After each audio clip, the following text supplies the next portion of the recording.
Bismillah. Assalamualaikum warahmatullahi wabarakatuh. Innal hamdalillah nahmaduhu wa nasta'inuhu wa nastaghfiruh wa na'udzu billahi min shururi anfusina wa min sayyiati a'malina. May yahdihillahu fala mudilla lahu wa may yudlilhu fala hadiya lahu. Asyhadu an la ilaha illallah wahdahu la syarika lahu wa asyhadu anna Muhammadan abduhu wa rasuluhu la nabiyya ba'dahu. Allahumma salli wa sallim wa barik ala nabiyyina Muhammadin wa ala alihi wa sahbihi man walahu amma ba'd. Berniat kita berada di masjid untuk maksud taqarrub ilallah supaya menjadi amal i'tikaf dan berita gembira dari Nabi Muhammad SAW terkait orang yang berkumpul di rumah Allah. Allah turunkan ke dalam hati mereka sakinah dan rahmah dan disertakan pada mereka para malaikat dan disebut-sebut mereka di sisi Allah dengan kebaikan. Amal talabul ilmi itu di sisi Allah dinilai sebagai amal fi sabilillah hingga mereka pulang. Dan dalam hadis sahih juga disampaikan man salaka tariqan yaltamisu fi ilman sahalallahu lahu bi tariqan ilal jannah. Siapa yang menjalani sebuah proses menuntut ilmu, Allah mudahkan jalan mereka dengan itu ke surga. Amin ya rabbal alamin. Kita pada Sabtu ketiga ini masih ada durasi waktu kita 40 menit ke depan hingga waktu syuruk atau terbit matahari plus beberapa menit untuk bagi yang ingin menunaikan salat sunat isyraq, maka melanjutkan materi kajian tadabbur ayat Al-Quran dari surah An-Nisa bagian yang terakhir dari An-Nisa 170 yang sebelumnya itu memberitakan tentang sifat-sifat ahlul kitab, bahwa ahlul kitab itu disebut menghalangi orang dari jalan Allah, yaitu dengan cara menghalangi orang dari jalan Allah seperti disebut di dalam ayat 167. Itu prakteknya berupa mereka memberikan penjelasan ke masyarakat bahwa Muhammad itu bukan utusan Allah. Nah, itu salah satu cara yang digunakan oleh ahlul kitab di zaman Nabi masih hidup. Jadi kampanye negatif terhadap Nabi Muhammad SAW berupa dia ini bukan utusan Tuhan. Nah, itulah kampanye negatifnya. Itu yang disebut dengan menghalangi orang lain dari jalan Allah. Mereka disebut dalam ayat 168, mereka itu adalah orang-orang kafaru. Kafaru itu berarti memang mereka anti Nabi Muhammad SAW. Disebut kalau ayat Al-Quran menceritakan alladzina kafaru, berarti orang-orang itu tidak percaya Nabi Muhammad utusan Allah. Innalladzina kafaru itu wazalamu, dan mereka juga zalim. Zalim itu berarti lawan dari kata adil, yaitu tidak atau melakukan sesuatu yang tidak pada tempatnya, itu zalim. Ini kalau mereka meninggal dunia dalam keadaan tidak taubat, diberitakan dalam 168 itu Allah tak akan mengampuni mereka, wala liyahdiyahum tariqa, dan tidak Allah mudahkan mereka menuju jalan kemanapun. Jalan apapun yang mereka inginkan tidak akan Allah mudahkan, kecuali satu jalan saja. Di ayat 169 yaitu tariqa jahannam. Artinya dalam perjalanan mereka dalam hidup ini tak akan Allah mudahkan mereka mendapatkan petunjuk Islam, tapi yang dimudahkan adalah tariqa jahannam. Khalidina fiha abada. Dan itu bagi Allah mudah, artinya tidak sulit bagi Allah, bagi orang-orang ahlul kitab yang sebelum kedatangan Nabi Muhammad, mereka itu orang-orang beriman. Beriman dalam makna mereka percaya ada Nabi terakhir itu. Tapi setelah Nabi terakhir itu jumpa dengan mereka dan mereka masih hidup di masa itu, dan mereka keberatan seperti enggak ridho dengan kenyataan bahwa Muhammad dari keturunan orang Arab itulah yang menjadi utusan Tuhan yang terakhir itu. Lalu mereka berubah menjadi kafir. Jadi mereka kafir setelah tadinya mereka beriman. Artinya sebelum kedatangan Nabi Muhammad, mereka percaya ada Nabi terakhir itu. Maka disebut mereka beriman. Karena mereka percaya atas berita-berita ajaran Nabi yang mereka dapatkan sebelumnya, bahwa akan ada Nabi terakhir. Tetapi karena mereka masih hidup, masih berjumpa dengan Nabi terakhir tersebut, dan mereka melihat kenyataannya kok tak seperti yang diinginkan, lalu mereka menolak kenyataan itu. Kami tidak menerima, saya tidak terima dia ini utusan Tuhan. Ini yang disebut kafir setelah tadinya beriman. Kalau dia terus dalam posisi itu sampai dia wafat, tidak taubat, tidak berubah, ya sudah, maka yang menentukan amal itu khatamnya. Yang menentukan amal kita itu adalah endingnya. Malah sebaliknya, orang musyrik yang tadinya warga Mekah, warga Madinah yang musyrik, tadinya tak percaya ada hidup setelah mati, tak percaya juga ada nabi-nabi, lalu berakhir hidup dia dengan percaya kepada Nabi Muhammad, meskipun mayoritas umur dia dipakai dalam kemusyrikan, tetapi karena endingnya lah yang menentukan, maka para sahabat-sahabat Nabi dari kalangan Muhajirin dan Ansor, Sabiqun al-Awwalun, mereka itu mungkin kalau dihitung umur, lebih mayoritas umur mereka dipakai dalam kemusyrikan dibanding tauhid. Tetapi mereka meninggal dalam keadaan tauhid. Yaitu berakhir dengan husnul, endingnya bagus. Endingnya bagus. Sementara tadi ahlul kitab yang tadinya mereka sudah menjalankan kesalehan sebagai warga yang taat, tapi ketemu utusan Tuhan yang tidak sesuai dengan ekspektasi mereka, lalu mereka menolak, tidak mau percaya bahwa dia utusan Tuhan, dan dia meninggal dalam keadaan seperti itu. Maka mayoritas umurnya yang dipakai sebagai warga muslim tadinya, yaitu orang beriman tadinya, dia mayoritas umur dia dihabiskannya sebagai warga beriman.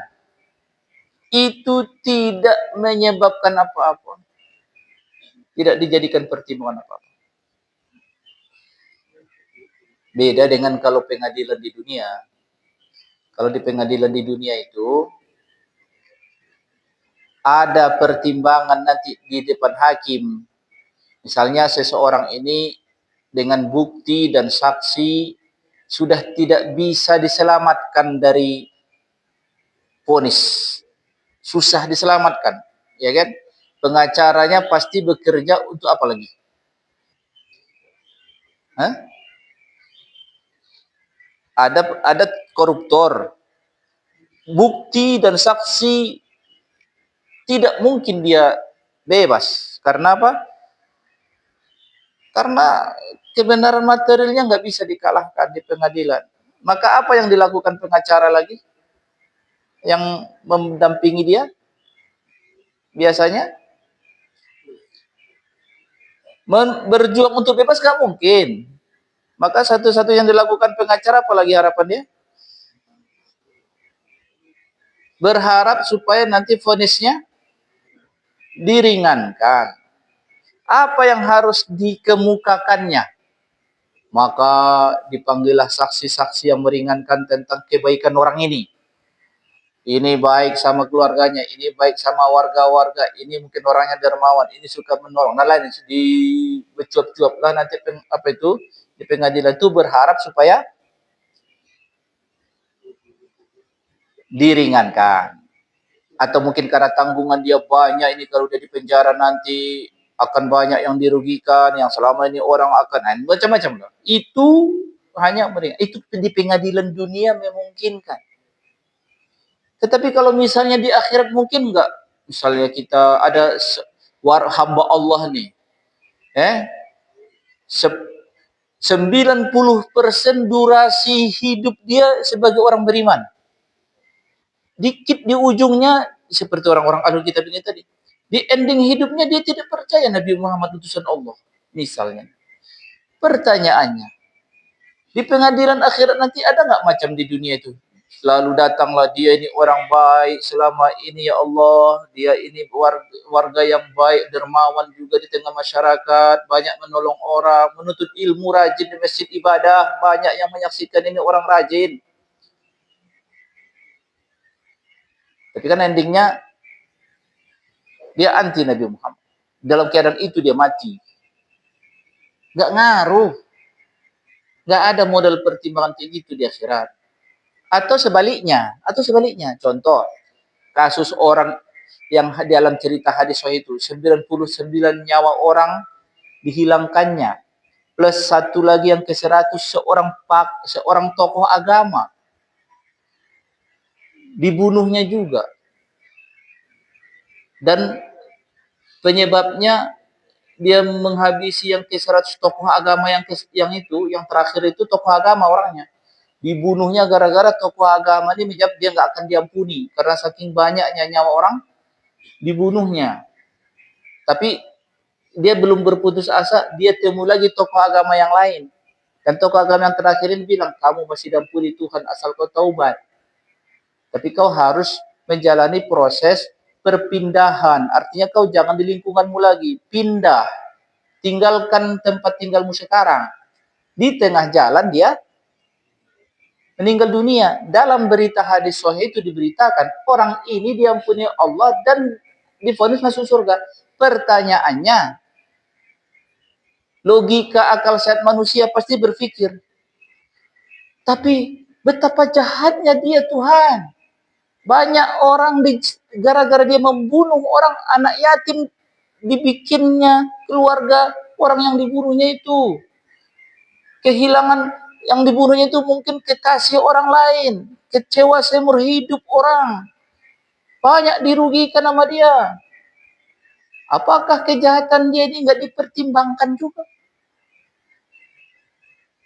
Kalau pikiran kita mungkin, waduh, nggak pantas diampuni. Wah, gitulah mungkin jawaban tokoh agama yang pertama tadi yang dibunuh itu. Karena dia pikir, banyak kali kau merugikan orang lain. 99 orang kau bunuh. Yang kau bunuh itu merugikan apa? Istrinya jadi janda, anaknya jadi yatim. Mungkin orang tuanya bergantung kepada anak ini, hilang. Kecewa orang tuanya, mati anaknya di tangan 99 orang pula. Begitulah mungkin logika perasaan manusia. Pantas lah. Mungkin itulah yang dipikirkan si tokoh agama yang menjawab, gak akan diampuni Tuhan kau. Dikiranya Tuhan itu manusia kali. Salah jawaban dia. Dibacok bapak tuh. Protes lagi. Tokoh agama Tuhan dibunuhnya. Tokoh agama yang mencerahkan kehidupan beragama masyarakat dibunuhnya. Nggak dipertimbangkan juga ternyata kejahatan orang ini. Karena endingnya dia bertaubat, Allah ampuni. Untung hakim itu Allah Subhanahu wa taala. Kalau seandainya hakim itu orang, nggak ada yang masuk surga kayaknya. Karena setiap orang pasti ada kesalahannya. Masalah besar atau kecil itu kan relatif. Kalau menurut si anu kecil, tapi menurut orang besar. Kalau seandainya manusia yang menjadi jurinya. Nah, inilah pentingnya kita memahami bagaimana hakikat iman itu kalau di hadapan Allah, endingnya itulah yang menentukan. Itu penting sekali ending nih. Makanya kalau kita sebut ending itu disebut namanya husnul khatimah. Bagus endingnya. Jadi itu begitulah pengadilan Allah. Kalau Allah begitu, pembatas selamat atau tidak selamat itu iman kepada Allah dan Rasulnya. Dah, pembatas itu iman kepada Allah dan Rasulnya. Bayangin, iman kepada Allah dan Rasulnya pembatas keselamatan itu. Jadi tumpukan amal yang banyak nih, kadang nggak ngaruh. Orang berjuang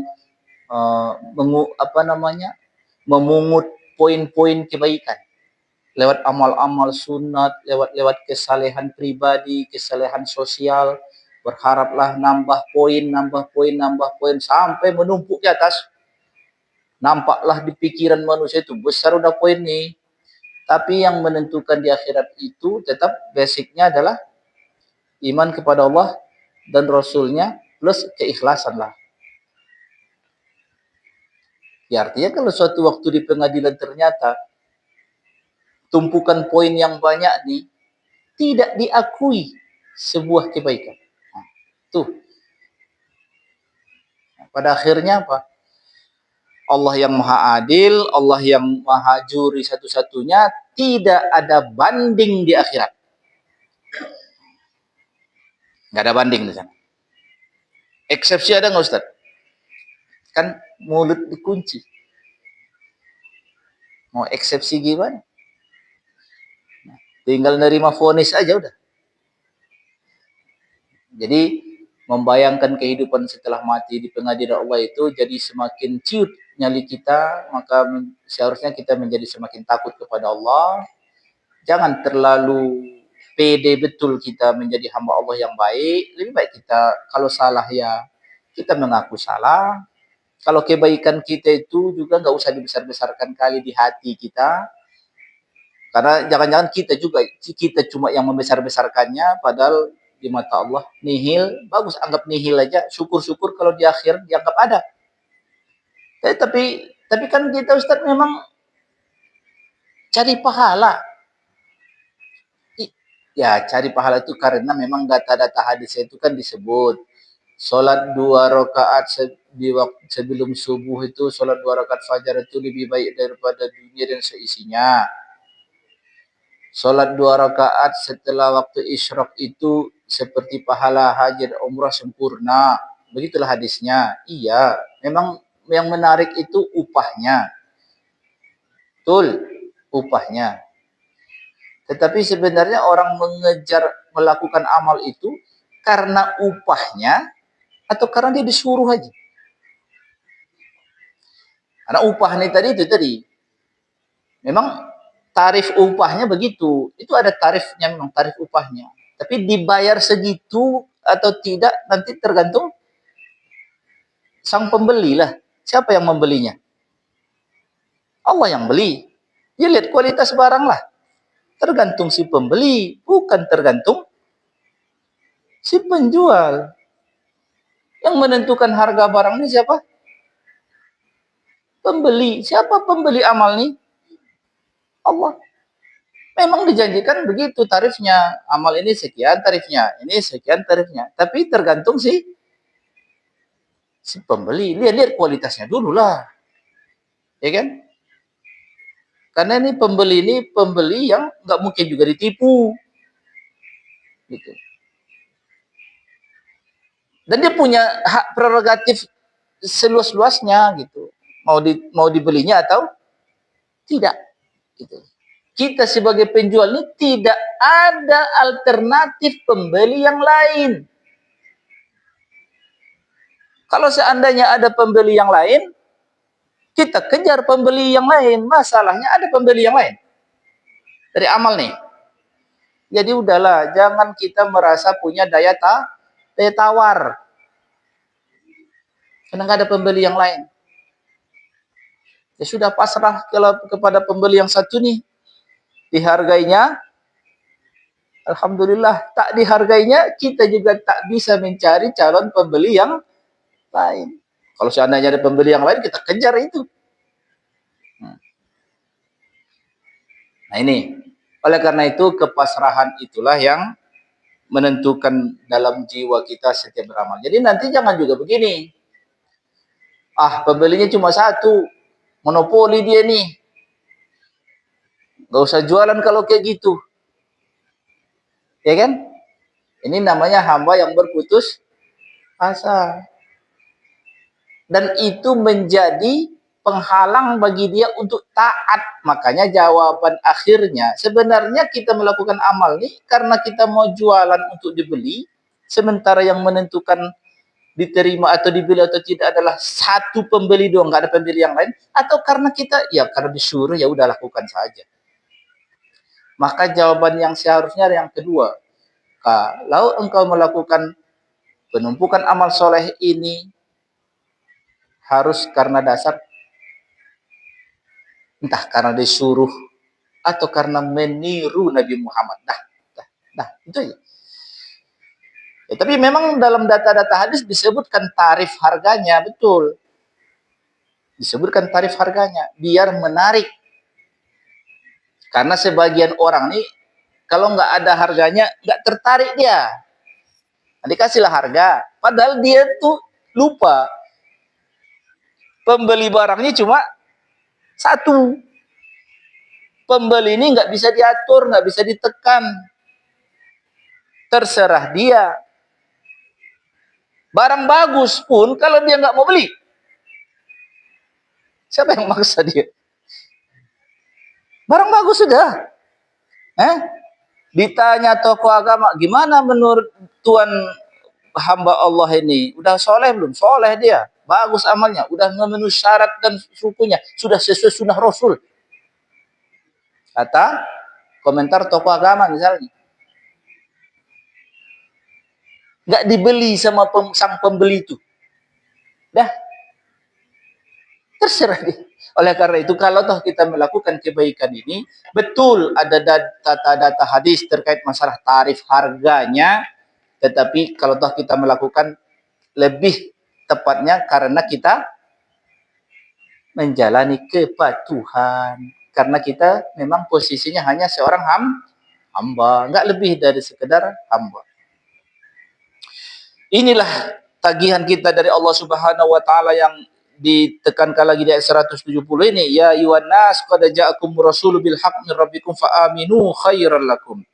Inilah batas keselamatan itu. Hai manusia sekalian, semua ini bukan orang Arab aja, Arabi, Ajami. Dipanggil semua, ya ayuhan nas, hai manusia semua. Qad ja'akum rasulun bil haqq. Telah datang kepada kalian sang utusan itu. Siapa itu? Nabi Muhammad SAW. Telah datang kepada kalian. Dulu kalian hanya diinformasikan. Itu bayangin, pada saat ayat 170 ini turun, andai kita warga Makkah dan Madinah, ngapain warga Madinah juga? Kita ayat Al-Nisa ini kan diturunkan setelah hijrah di Madinah. Kalau kita warga di situ. Kalau kita Yahudi, karena orang Yahudi ahlu kitab. Di Yahudi, kita itu di pengajian selalu berwasilah. Tokoh-tokoh agama itu sebelum memulai pengajiannya, kita memohon wasilah dan syafaat dari sang utusan Tuhan yang akan diutus Tuhan di akhir zaman. Begitulah selalu kita ungkapkan dalam pengajian kita. Itu belum datang utusan Tuhan tuh. Nah, kita warga-warga yang taat lah misalnya. Taat datang ke rumah ibadah, menyimak kajian.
karena Bani Israil itu keturunan para nabi.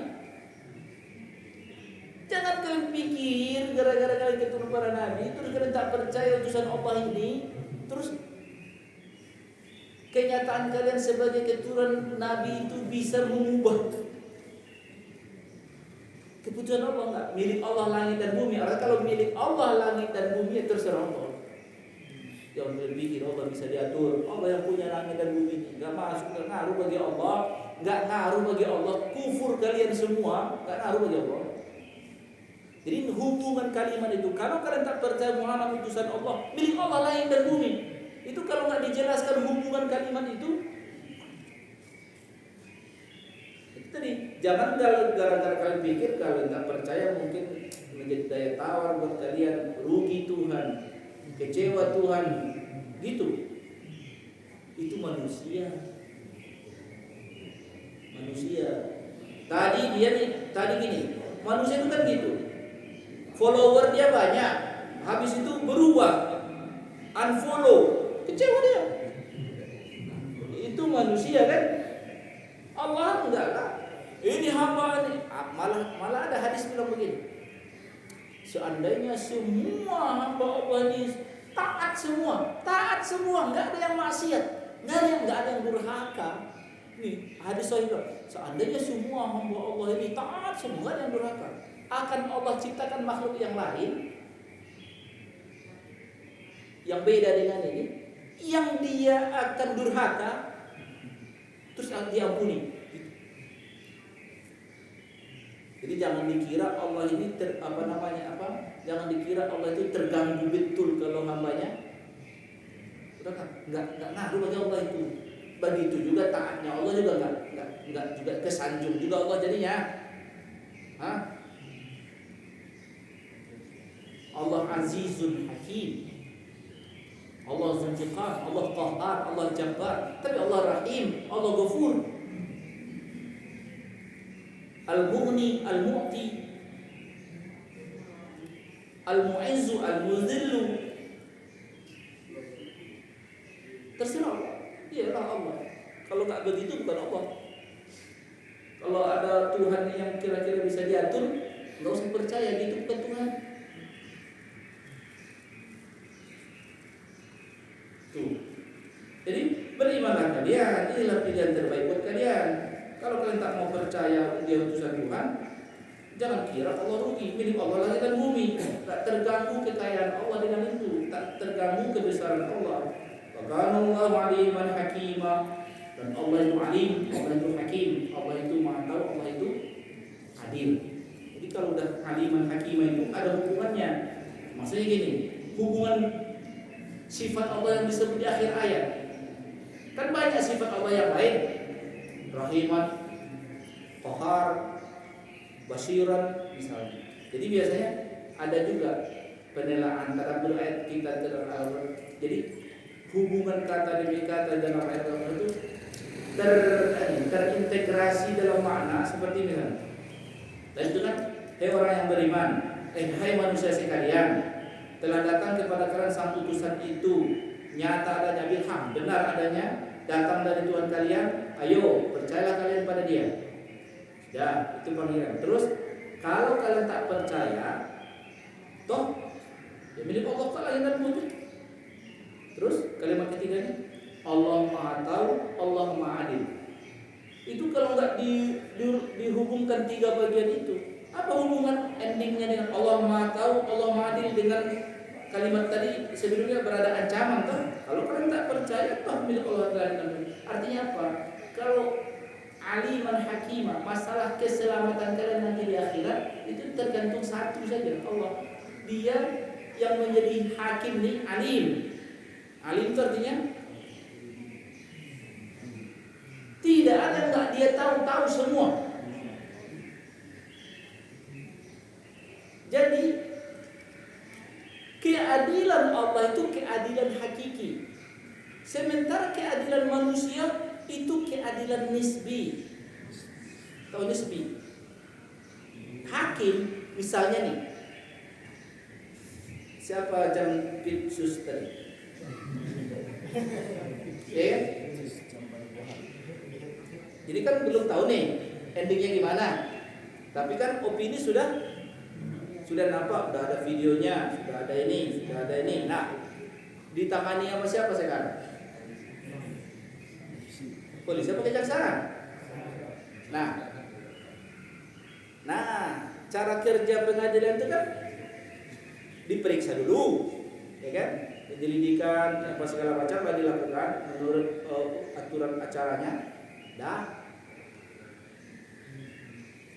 Pertanyaannya adalah, baik jaksa atau polisi yang mengajukan berkas ini, hasil pemeriksaannya, terus dimasukkan, andailah tersangka dia nanti terdakwa di pengadilan, lalu nanti hakim akan memeriksa kasus ini. Pertanyaannya, hakim ini maha tahu nggak?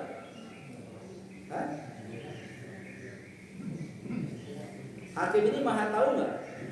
Tidak. Yang dia tahu apa? Sebatas data yang disodorkan di pengadilan. Itu yang dia tahu.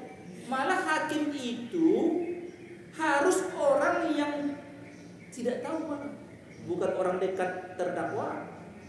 Gitu kan? Kalau orang dekat terdakwa boleh dia jadi hakim? Enggak boleh. Gitu. Harus nggak ada hubungannya dengan terdakwa. Begitu pula kode etiknya. Jadi akhirnya diupayakan hakim itu sedikit tahu, kecuali menurut berkas yang data yang disodorkan di ruang pengadilan itu. Itulah pengetahuan dia. Kalau seandainya penyusun acara ini dia pilih informasi yang untuk diajukan, mungkin nggak vonisnya nanti bebas?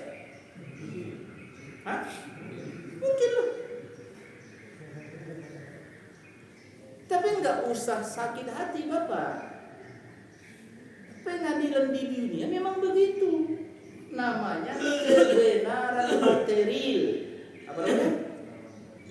Namanya kebenaran material. Jangan lupa kata materialnya, supaya Bapak nggak sakit hati betul. Kebenaran material itu artinya apa? Kebenaran yang nampak inilah, yang disodorkan ini. Sudah. Artinya tiba-tiba seseorang itu divonis bebas. Mungkin saja dia bersalah kan? Tapi mungkin juga orang divonis bersalah, tapi dia tidak bersalah, mungkin nggak? Mungkin juga kan? Ya udah, jadi nggak usah serius-serius sekali menanggapi urusan dunia nih. Daripada Bapak naik darah tingginya, ya, daripada terganggu kesehatannya, santai aja. Dunia ini memang begitu. Hakimnya bukan maha tahu. Kita harus lebih serius menghadapi kehidupan setelah mati aja. Karena hakimnya maha tahu.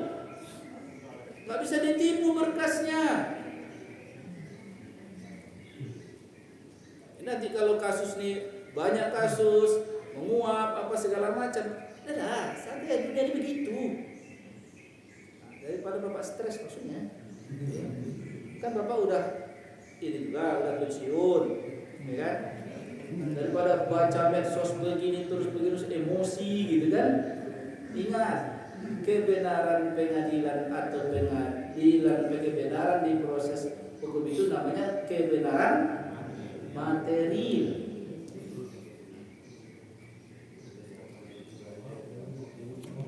Bisa diolah datanya, bisa. Yang salah bisa jadi selamat, bebas. Yang tidak bersalah bisa dinyatakan bersalah. Terus gimana itu Ustaz? Ngeri juga kalau kayak gitu. Ya udah, tawakal Allah aja. Kalau dikerjain orang bisa nggak begitu? Banyak kasusnya orang itu nggak salah, tiba-tiba, kok bisa begitu terjadi? Ya karena kebenaran materialnya, dia ada saksinya, ternyata saksi palsu, nggak bisa dibuktikan dia palsu, coba. ada data ada bukti-bukti, ternyata bukti hasil rekayasa juga. Itu pengadilan di dunia. Terus hakim yang memvonis itu gimana Pak Ustaz? Dosa nggak dia? Kira-kira Bapak jadi hakim sekarang, coba hakim yang memvonis itu, kan kode etiknya begitu. Hakim ini harus sedikit hubungan dengan kasus ini. Memang harusnya dia tidak berhubungan dengan kasus ini. Sesedikit mungkin dia pengetahuannya, kecuali yang disodorkan kepadanya data yang di pengadilan misalnya. Lalu divonislah orang ini bersalah. Padahal kenyataan yang sebenarnya di ilmu Tuhan orang ini tidak bersalah. Pertanyaannya, hakim itu dosa tidak? Tidak. Kenapa? Karena dia memvonis menurut bukti yang ada. Enggak dosa hakim itu. Jadi hakim juga nggak usah takut, ya kan? Selama dia tidak cawe-cawe di kasus ini, dia vonis menurut ilmunya, dan toh keputusan hakim itu masih bisa dibandingkan. Kalau nggak puas dengan keputusannya, naik.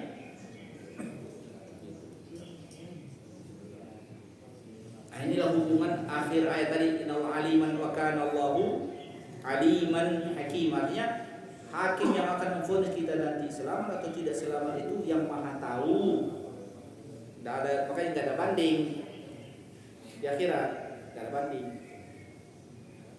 Tapi kalau seandainya nih Allah sudah tahu semua, Allah tahu semua kebobrokan hamba nih, kebobrokannya Allah tahu pastilah. Walaupun pengakuan manusia dia ini enggak, ternyata kebobrokannya mengerikan dalam pengetahuan Allah nih. Cuma hamba nih mungkin sebelum mati dia minta maaf, gitu, minta ampun, menyesal, ya, sedih, dia merasa hidupnya dilaluinya begitu, menyesal dia, serius dia taubatnya, mati. Habis itu Allah kasihan sama si terdakwa nih, si hamba Allah, si hambanya nih. Taunya Allah kejahatan, tahu nih. Tapi tidak Allah vonis dia bersalah dari kesalahan itu. Artinya apa? Salah nggak Tuhan? Salah nggak?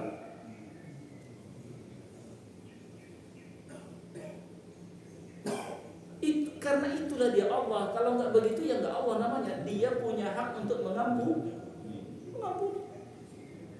Sebenarnya di dalam berita, di dalam peraturannya, pasal-pasal sudah sebut. Kalau kau melakukan ini, ancaman ini. Kalau kau melakukan ini, ancaman ini. Kalau kau melakukan ini, ancamannya ini. Disampaikan ketika hidup. Dilanggar hamba-hamba nih. Tapi sudah Allah ancamkan begitu. Tapi dia nggak hukum. Cacat nggak bagi sifat Tuhan? Enggak.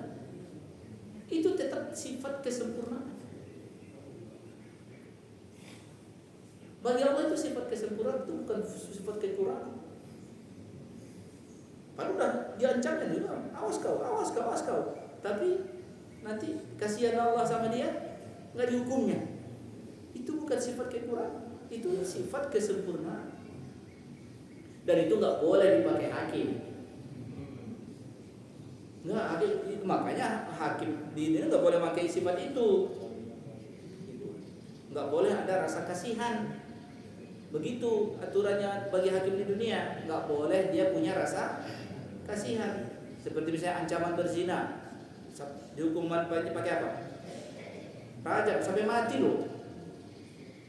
Keputusan itu diketok padu hakim itu, dia nggak boleh kasihan. Bagian itu nggak boleh dikasihan, dia karena ini bukan urusan pribadi dia. Ini menetapkan hak Allah nih. Jadi nggak perlu kasihan. Terus dicabut 100 kali. La ta'khuzkum ra'fatun fi dinillah. Jangan sampai rasa kasihan kalian lalu kalian tidak menunaikan tagihan Tuhan. Karena kasihan, tidak bisa. Hakim nggak punya hak. Kenapa? Karena si hakim sedang tidak memvonis urusan pribadinya. Itu maksudnya. Tapi kalau urusan pribadinya, boleh nggak dia kasihan? Bapak orang kuat, orang gagah, orang berpengaruh, ada orang sok-sokan, mau bapak ini kan gitu kan, tapi kasihan. Karena bapak dirugikan nih, bapak yang dirugikan bukan yang lain, bapak dirugikan. Boleh bapak kasihan? Bagus itu bagus. Bagi urusan individu itu bagus. Maafkan orang itu, kasihan dia nggak tahu aku ini siapa. Ya kan? Kalau dihukum rugi dia, ya udahlah abaikan aja.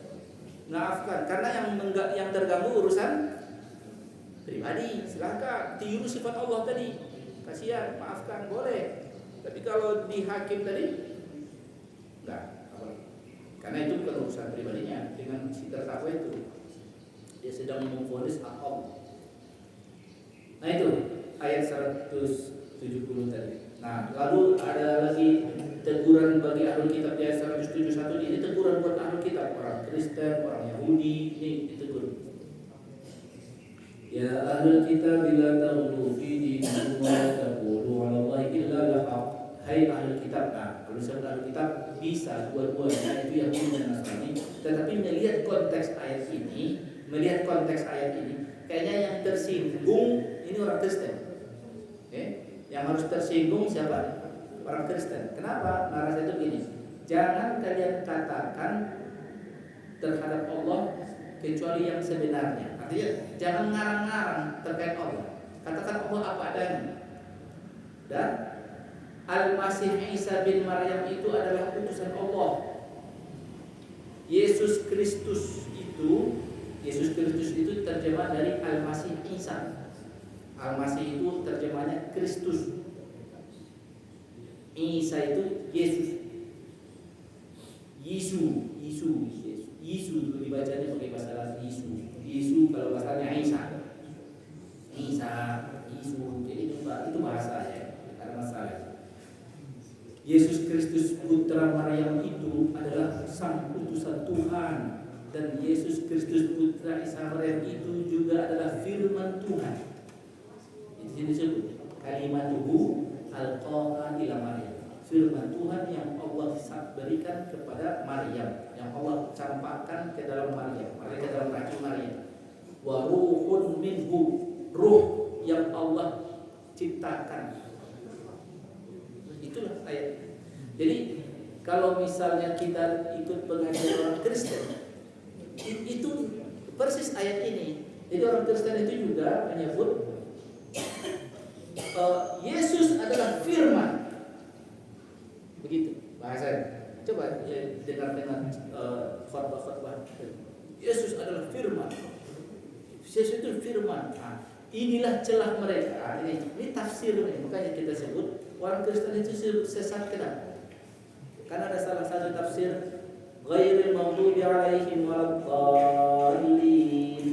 Ditanyalah Abdullah bin Abbas, apa maksud siapa yang disindir ghairil al-maghdubi alaihim itu? Abdullah bin Abbas bilang itu sindiran kepada orang Yahudi, ajaran Yahudi. Al-maghdubi alaihim dimurkai. Waladdallin, bukan juga orang-orang sesat. Enggak dimurkai. Kalau lihat tadi narasinya apa? Dimurkai. Kalau orang yang sesat ini siapa yang disindir? Kata Abdullah bin Abbas, itu yang disindir itu orang-orang Nasrani, orang Kristen. Pertanyaannya, di mana sesatnya? Yang sesat pikir. Logical fallacy kata Paris. Sesat pikirnya itu di mana? Dia tidak membaca, ditafsirkannya Tuhan itu menjelma sebagai sosok manusia, hadir di tengah manusia, wujudnya Isa bin Maryam. Itulah, itu tafsir memang. Tapi tafsir mereka ini jadi keyakinan, menjadi keyakinan. Jadi ada penambahan pemaknaan yang enggak seharusnya layak bagi Tuhan. Itu maksudnya, makanya disebut. Jadi sesat di sini sesat pikir, sesat memahami Tuhan. Jadi itulah, coba masuk. Jadi coba dengar dengan penjelasan orang Kristen. Kok bisa kan anggap Isa itu Tuhan? nggak bakal nyambung kita diskusi sama orang Kristen karena kita berpikir kita menganggap Isa ini person lain, Tuhan satu. Lalu kita bilang jadi dua nih atau tambah lagi satu lagi tiga. Enggak, mereka nggak berpikir begitu, mereka nggak berpikir begitu. Tuhan satu, Tuhan Esa, nggak berbilang. Loh, tapi kan lagi Tuhan Yesus ada Tuhan Allah sama Tuhan Bapa sama Tuhan Roh Kudus. Iya, katanya itu. Tapi ada tapinya. Gitu. Jadi penafsiran mereka begitu. Nah, kita menolak itu. Kenapa? Tafsir kalian itu tidak mensucikan Tuhan sesuci-sucinya. Wa ma qadarullah haqqa qadri. Itu menciderai logika akal sehat itu. Terlalu rumit kalian menjelaskan Tuhan itu. Ya satu Tuhan itu, nggak usah dibikin jelmaan-jelmaannya Tuhan bayangan gitu. Nggak usah, satu saja. Karena itu menciderai sifat kesucian Tuhan. Itu aja. Jadi sifat pernyataan mereka bahwa ada Tuhan Yesus, Tuhan Roh Kudus, Tuhan Bapa ini bagi kita itu menciderai kesucian Tuhan. Tafsir mereka itu. Pertanyaannya, apakah gara-gara, ini pertanyaan nih, ujinya. Apakah gara-gara mereka bilang Yesus Tuhan, otomatis Yesus Tuhan? Hah? Orang Kristen paling banyak di dunia ini. Lalu mereka berpikir Yesus adalah Tuhan. Pertanyaannya, pernyataan mereka Yesus adalah Tuhan menyebabkan kenyataan tidak? Hah? Tidak kan? Kenyataan tetap Tuhan satu kan?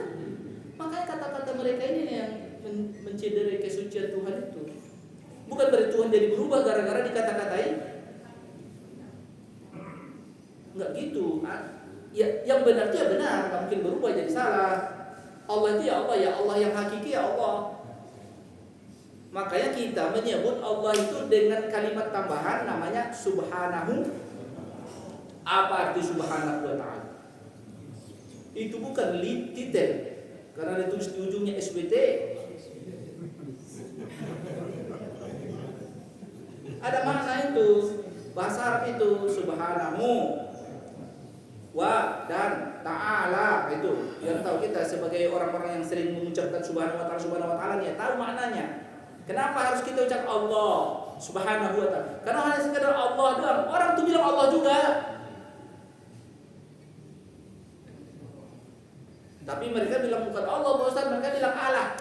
Pergi ke Arab sana. Allah kata orang itu ucapannya bukan Allah, Allah katanya. Itu masalah lisan karena mereka ngikutin lisan orang Eropa aja. Tapi sama, mereka ucapkan Allah ya kita ucapkan juga Allah. Tapi Allah yang dalam pikiran kita dengan Allah yang di pikiran mereka sama atau tidak? Tidak. Nah, Allah yang di pikiran mereka yaitu orang Kristen misalnya, kita ke ortodok di Mesir misalnya, mereka cuma Allah, Bismillah kata mereka. Fasih mereka, orang Arab pula. Fasih mereka. Allahumma, mereka ucap Allahumma, Allah. Tapi mereka nggak sebut Allah Subhanahu wa ta'ala. Allah, tapi Allah yang di pikiran mereka dengan Allah yang diucapkan seorang muslim yang bertauhid beda. Di mana bedanya? Kalau Allah yang mereka ucapkan, mereka pikirkan Allah yang punya jelmaan Yesus, Allah yang punya jelmaan Roh Kudus. Dan itu yang pikir mereka. Nah, Allah yang diucapkan oleh orang yang bertauhid, Allah yang maha suci dia dari sifat-sifat yang tafsir-tafsir yang keliru tadi, dan maha tinggi dia.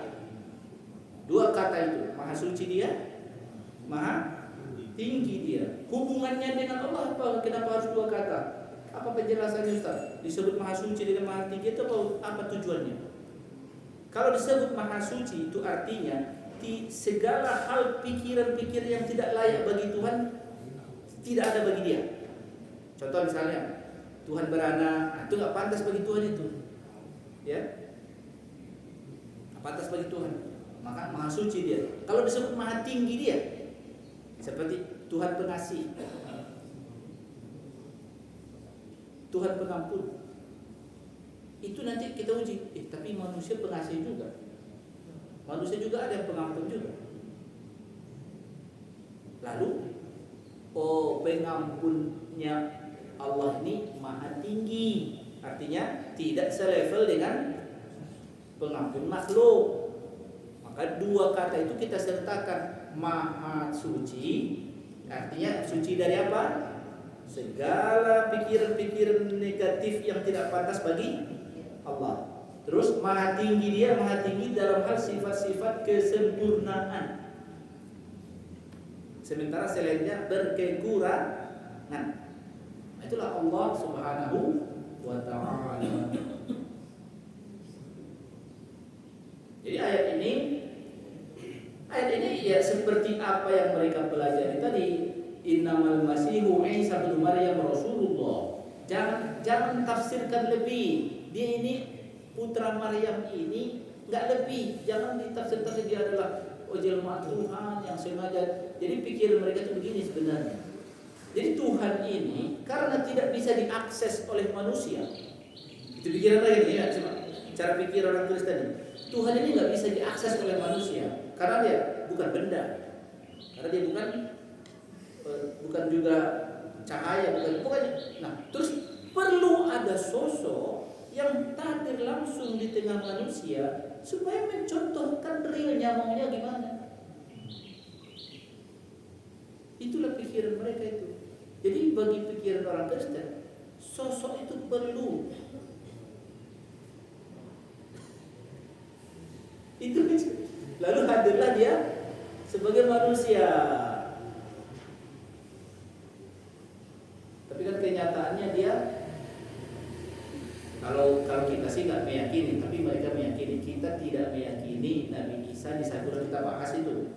Kita nggak meyakini Nabi Isa itu dihukum gantung, dihukum di salib. Itu artinya orang dibikin mati di atas tiang. Itu maksud salib itu. Salib itu nggak harus ada huruf T seperti ada gini ya, enggak. Salib itu satu batang tiang nih, terus dipakuin orang di situ atau diikat, itu juga disalib juga namanya. Salib itu artinya dikakukan orang itu sampai mati, dibikin kaku. Itu salib itu bahasa Arab. Salib itu bukan artinya tanda tambah. Salib itu artinya salib itu artinya dibikin kaku dia dibikin ngadu. Hukum itu cara menghukum orang zaman dulu biasa begitu. Jadi orang itu diikat biar dia sampai mati, sampai tegak dia dah. Tidak bisa bergerak, dia tidak bisa solid.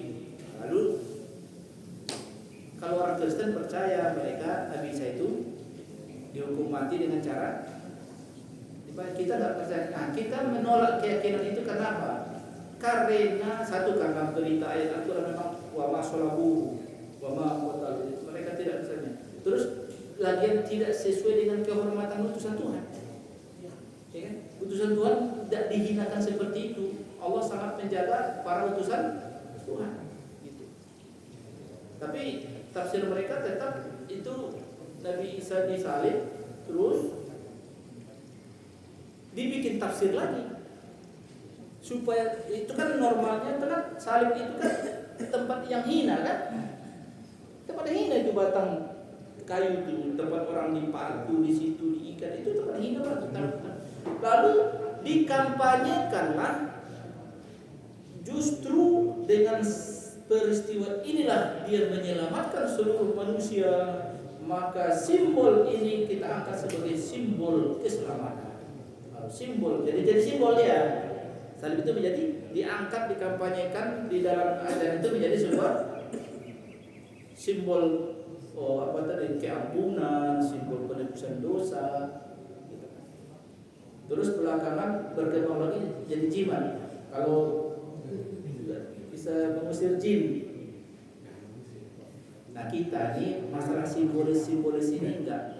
Kita enggak besar-besarkan simbol-simbol ini. Ya. Meskipun kita kadang kejebak juga, seperti menyimbolkan Ka'bah, ya kan? Kejebak juga karena kita simbolis ini. Tapi sebenarnya kita bukan agama simbol. Kita agama hakiki. Simbol itu kan bukan hakiki. Ya. Jadi Jadi jangan terlalu membesarkan simbol. Nah, simbol itu kadang perlu di tengah manusia, tetapi ingat hakikinya yang harus dituju. Kalau di umat Islam biasanya simbolnya apa? Kayak urusan-urusan keagamaan. Bulan sabit, bintang, Ka'bah, Kuba. Walaupun Kuba orang lain juga banyak gitu.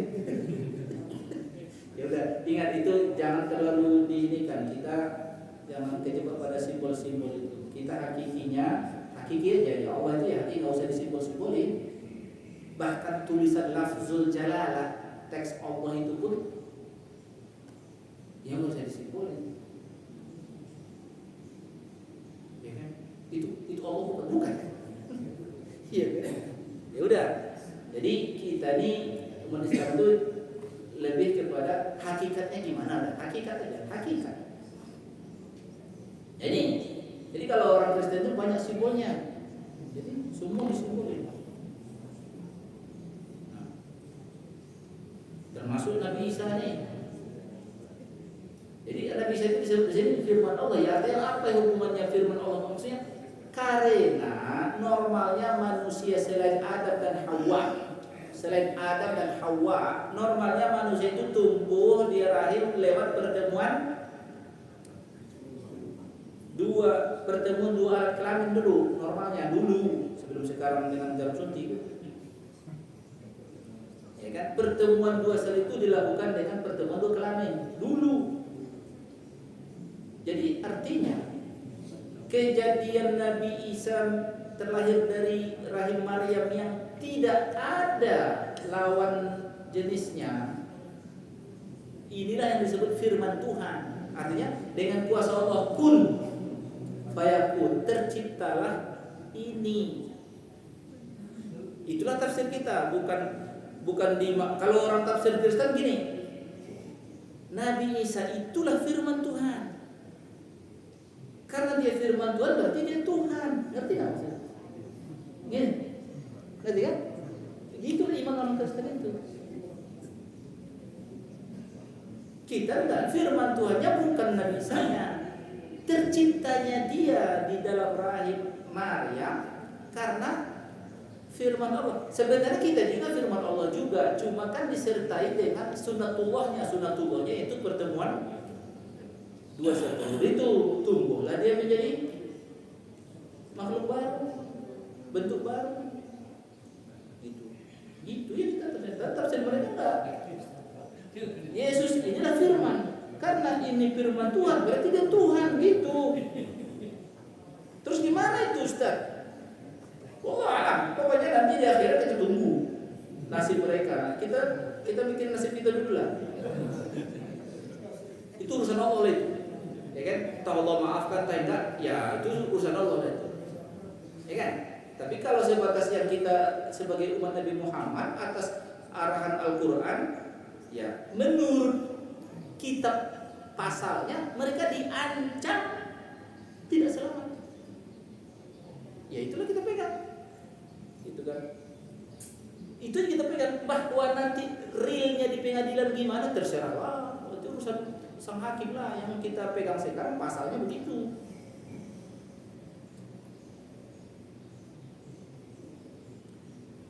Nah, perintah kepada orang Kristen ini, fa'aminu billah wa rasulih, berimanlah kepada Allah dan Rasulnya. Dia Rasul Allah, bukan firman Tuhan. Wala taqulu salasa, jangan kalian bilang Tuhan itu bentuknya 3. Aduh, ditegur, jangan bilang 3. Karena Trinitas itu dari dulu sudah, dari sebelum Nabi Muhammad pun sudah begitu. Pengajian mereka, sebuah format keyakinan orang Kristen sudah begitu, Trinitas itu. Al-Quran datang meluruskan, jangan lagi terus kalian pakai kata 3 itu kepada Tuhan, mencederai kesucian Tuhan. Intahu, berhentilah. Intahu khairan lakum, berhentilah. Innamallahu ilahun wahid. Allah itu satu saja, jangan dibikin Allah 3. Allah, walaupun tafsirnya itu kan tafsir aja, kami tetap yakin Allah itu. Tapi jangan lagi. Al-Quran bilang begitu. Meskipun secara bahasa maksud kalian itu Tuhan tiga, hakikatnya satu, berhentilah. Jangan lagi ikut, jangan lagi pakai kata. Karena anak SD susah dia. Anak SD kan jadi susah jadinya. Berapa jumlah Tuhan? A 1, B 2, C 3. Dia jawab mana? Dia belajar Tuhan Bapa, Tuhan Roh Kudus, Tuhan Yesus. 3 katanya. Dikoreksi gurunya salah, Tuhan 1 loh. Bingunglah muridnya. Kalau anak SD kan nggak ngerti dia masalah tafsir simbolis nih kan.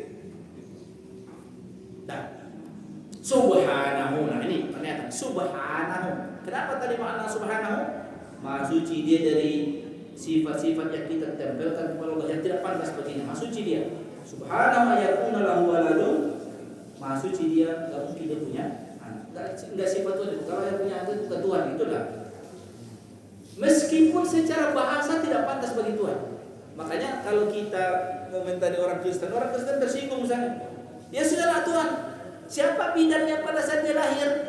Komentar kita tuh mereka anggap kita bodoh kalian, kan nggak memahaminya begitu, itu katanya. Gitu kata orang, kita mengolok-olok nanti kesannya itu. Nggak usah, kita juga nggak usah ngolok-olok itu, nggak boleh. Bahwa salah ya salah, artinya kesalahan itu kita tetap salah, nggak harus ditambah dengan olok-olok gitu. Terus, lahu ma fis samawati wa ma fil ardh wa kafa billahi wakila. Milik Allah apa yang ada di langit dan di bumi. Ya udah. Enggak ada ketergantungan Allah kepada makhluk, itu maksudnya. Wa kafa billahi wakila. Cukuplah Allah sebagai tempat wakil. Apa itu wakil? Wakil yang menangani urusan kita. Jadi misalnya wakil itu disebut wakil karena saya berhalangan, maka yang melakukannya wakil. Aku wakilkan, artinya aku tidak bisa melakukannya, tapi aku berharap ini sahabat saja yang melakukan urusan ini, maka aku wakilkan urusanku ke. Nah, kita kepada Allah, kita siapa wakilnya? Kita tahu Allah wakilnya. Allah belum. Masa kita jadi ketua Pak Ustaz? Enggak itu. Bukan berarti kalau Allah wakil kita berarti kita jadi ketua, bukan. Karena makna itu tadi, aku enggak mampu. Aku enggak mampu. Maka yang menyelesaikan urusan pikiranku ini, kecemasanku ini, Allah, itu maksudnya. Allah lah sebagai wakil. Lalu ucapkan hasbi Allah wa ni'mal wakil. Udah sebaik-baik wakil, atau sebaik-baik yang aku kalau aku pikirkan aku nggak mampu, daya upaya aku terbatas. Sementara aku pengennya begini. Kenyataan ya udah pasrah kepada yang maha tahu, yang maha mampu, yang maha kuasa kan? Allah Subhanahu. Maka kita nyatakan Allah lah wakil. Ada orang Kristen itu disindir di sini, disindir dia. Kafa billahi wakila. Artinya kalau untuk sampai kepada Allah itu nggak harus lewat Yesus, langsung saja kepada Allah. Allah kafa billahi wakila. Nggak harus lewat ini tadi. Kafa billahi wakila sudah, serahkan kepada Allah sudah. Tapi kan kita kenyataannya kita minta tolong sama orang juga. Iya, di pikiranmu tetap harus meletakkan itu hanya kepada Allah. Jangan tapi aku minta tolong sama Allah, enggak boleh Ustaz. Boleh silahkan, tapi nanti pikiranmu yang mengendalikan orang tempat kau minta tolongnya juga Allah. Udah. Jadi enggak bertentang juga kalau katanya berserah kepada Allah Ustaz. Berarti kita enggak boleh minta tolong sama orang. Boleh, kita tolong, tapi ingat pikiran kita tetap Allah lah yang makan mengatur ini semua. Nah, itu sampai ayat berapa tadi? 171. Nanti kita lanjutkan lagi. Ada yang bertanya? Habis waktu ya? Jangan kita perpanjang lagi. Kita sudahi dengan kafaratul majlis. Subhanallah.